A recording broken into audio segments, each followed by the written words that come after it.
इस तरह से चल करके भरत जी आज प्रयागराज में पहुंच गए। तीसरे पहर में राम सीता और लक्ष्मण का नाम लेकर के हृदय में प्रेम उमड़ रहा है।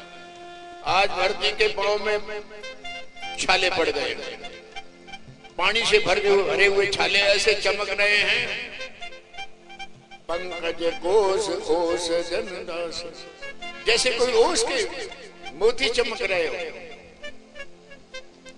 प्रणाम किया गंगा मैया को तीर्थराज प्रयाग में। भरत जी कह रहे हैं लोक में वेद में ऐसा प्रकट है तीर्थराज की महिमा, मांगो भीख त्याग निज धर्म। भरत जी कह रहे हैं मैं अपना धर्म छोड़ करके भिक्षा मांग रहा हूं। भरत जी ने कौन सा धर्म छोड़ा? क्षत्रिय को भिक्षा मांग करके आजीविका नहीं करनी, मेहनत करके अपनी आजीविका करनी चाहिए, भिक्षा नहीं मांगनी चाहिए। परंतु भरत जी आज गंगा से प्रयागराज में भिक्षा मांग रहे हैं। मैं अपना धर्म छोड़ रहा हूं और भिक्षा मांग रहा हूं। क्या भिक्षा? आरत काहन करो कुकर में। भिक्षा क्यों मांग रहा हूं? कि दुखी होता है वो अपने क्या नहीं कर सकता। दुखी अपने दुख के बीच में कुकर में भी कर सकता है। मांगने कोई बड़ी बात नहीं। मैं अपने धर्म नहीं मांगने का छोड़ करके मांग रहा हूं। क्या मांग रहा हूं? भरत जी वरदान मांग रहे हैं। धर्म नर्थ न काम रुचि गति निर्वाण, जन्म जन्म रुचि राम पद, यह वरदान नयान सियावर रामचंद्र की जय। न तो मुझे धन चाहिए, न धर्म चाहिए, न मेरे मन में कोई कामना की आकांक्षा है, और गति कल्याण की भी इच्छा नहीं। मैं जन्म जन्मांतर में किसी भी जन्म में कहीं भी जन्मूं, परंतु राम जी के चरणों का प्रेम मुझे मिले, ये वरदान है। दूसरा कुछ भी वरदान नहीं मांग रहा हूं। राम जी चाहे मुझे कुटिल समझ ले, लोग चाहे मुझे गुरुद्रोही मान ले, साहिब के द्रोही मान ले, परंतु मुझे वरदान दो कि सीता राम चरण रति मोरे, अनुदिन बढ़ऊ अनुग्रह तोरे। सीता और राम के चरणों में हमारा प्रेम लगा रहे और दिन दिन प्रति वो प्रेम आगे से आगे बढ़ता रहे। यह गंगा मैया प्रयागराज से, जहां पर गंगा यमुना और सरस्वती बह रही है, उनसे महाराज भरत जी वरदान मांग रहे हैं। हृदय बड़ा पुलकायमान है, हृदय में इतना हर्ष है कि समा नहीं रहा है। त्रिवेणी से अनुकूल वाणी की आशीर्वाद निकल रही है। भरत धन्य हो, धन्य हो। आकाश से भी भरत जी की प्रशंसा करके देवता फूलों की वर्षा कर रहे हैं। वहां से प्रणाम करके आगे रवाना हुआ सारा समाज। रास्ते में राम जी, गांव गांव में राम जी की प्रशंसा हो रही है। प्रशंसा सुनते सुनते भरत जी भारद्वाज ऋषि के आश्रम में आए, दंडवत किया, प्रणाम किया, अपने भाग्य की रेखा का आज मूर्तिमंत दर्शन किया। भारद्वाज जी उठ करके सामने आकर के भरत को छाती से लगा रहे। भरत जी अपने मन में गिलानी कर रहे हैं, मैं तो राम का विरोधी हूं। महाराज भारद्वाज जी कहते हैं भरत तुम गिलाने जिए जन करो, समझ मात कर तो। अपनी माता की करतूत समझ करके अपनी हृदय में उदासी मत लाओ, गिलानी मत करो। तात के कही दोष नहीं गई गिरा मत धूमती। भैया केकई की कोई करने बुरी नहीं है, केकई का दोष नहीं है। देवलोक से सरस्वती आई थी और केकई की विचारधारा को बदल करके वो चली गई। ये सारा दोष है देवताओं का, सरस्वती का, केकई का कोई दोष नहीं है। यह कहत भल कैन को,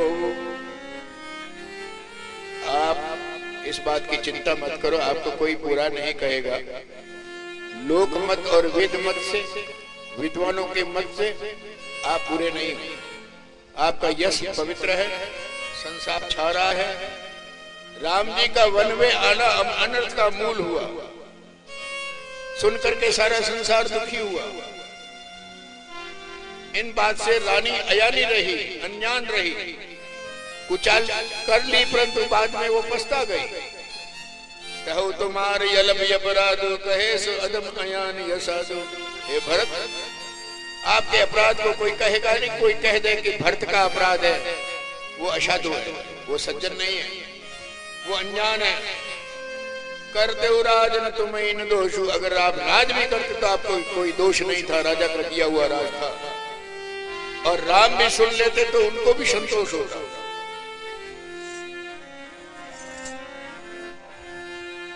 अब यदि किने भरत भला तुम्हें उचित मत। भरत आपने फिर भी ठीक किया, आपने जो किया अच्छा किया।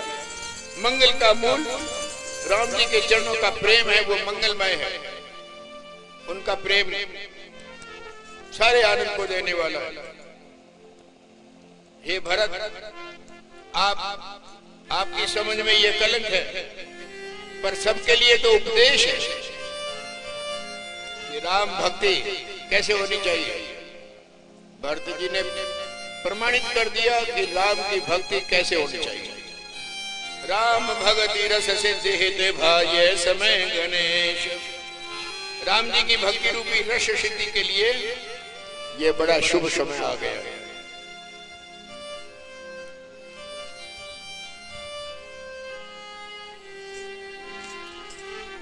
जिसके प्रेम में संकोचवश,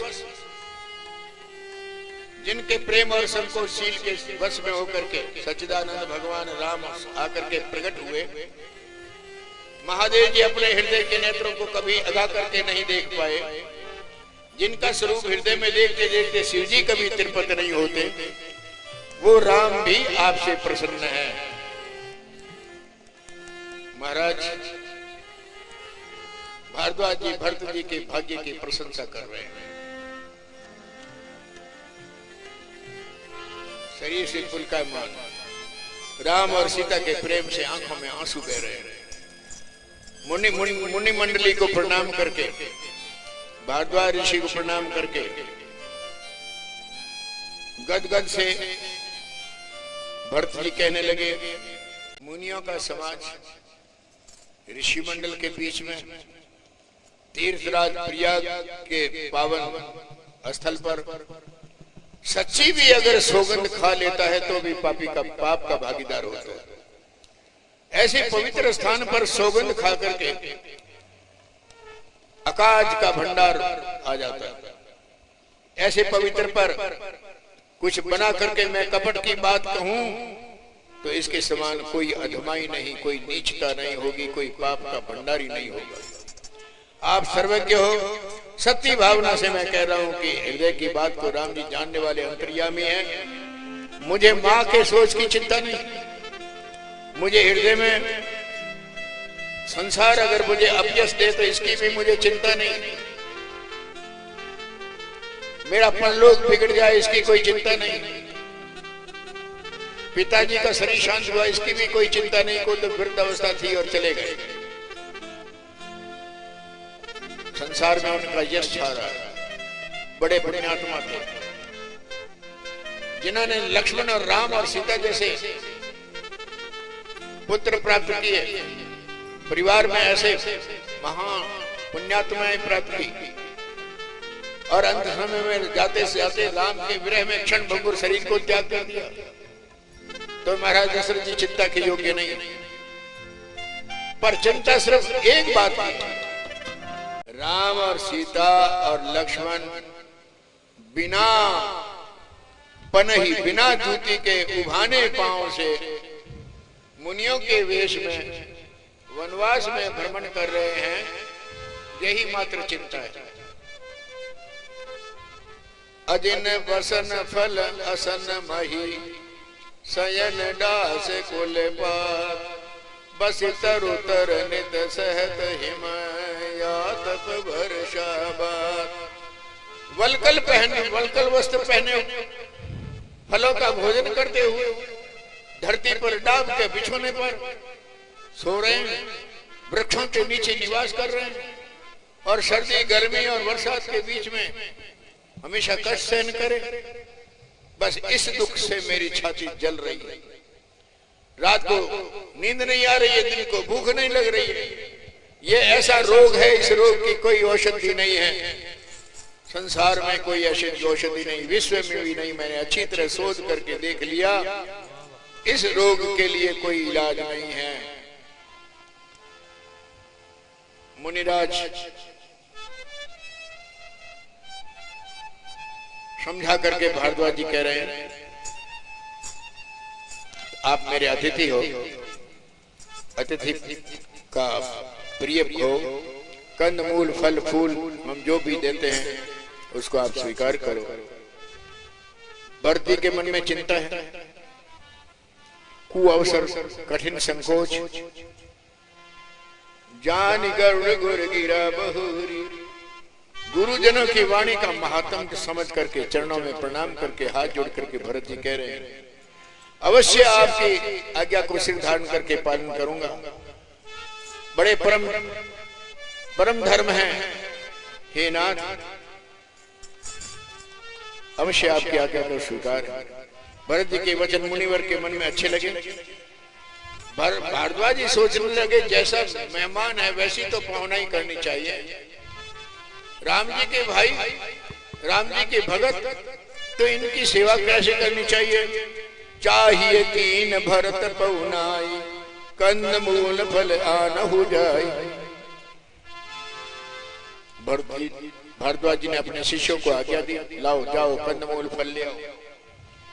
फिर विचार किया, जैसा देवता हो वैसी पूजा करनी चाहिए। योग बल से रिद्धि सिद्धि को बुलाया। आज्ञा हो करके भारद्वाज जी की आज्ञा पा करके रिद्धि सिद्धि हाजिर हुई। सारे समाज की सारी व्यवस्था कर दी भरत जी के वास्ते। सारे समाज अयोध्या निवासी जितने, उनके लिए ठहरने के लिए छोटे भाई शत्रुघ्न समाज सहित भरत जी रामचंद्र जी के विरह में व्याकुल है। उस आतिथ्य सत्कार करके उनको थकावट को दूर करना चाहते हैं। रिद्धि सिद्धि महाराज की आज्ञा को स्वीकार करके और सब सेवा में लग गई। पर भोग विभोग भूरी भरी रखे, संसार भर की सारी सामग्री सुख सभी सुविधा की रिद्धि सिद्धियों ने भरत जी के साथ में सारी समाज की सेवा की, सारे परिवार की सेवा की। पर विधि विस्मय ताजक विभव, विधाता भी सोचने लगे कि यह संपत्ति तो मेरे पास में संसार में मैंने बनाई नहीं, ये सारी सिद्धि कहां से आ गई। विधाता ब्रह्मा जी भी सोच करने लगे,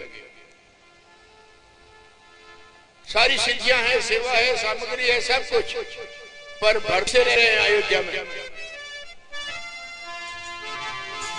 राम जी की विरह में जब तब से रहते थे, पर आज इस सुविधा के बीच में भी भरत जी की वही दशा है। आज भारद्वाज जी ऋषि की कृपा से, रिद्धि सिद्धि के भंडार से, भोग विलास की सारी सामग्री तो चकवी के समान है। चकवी और चकवा रात के समय साथ में नहीं रहते, बिछो हो जाता है।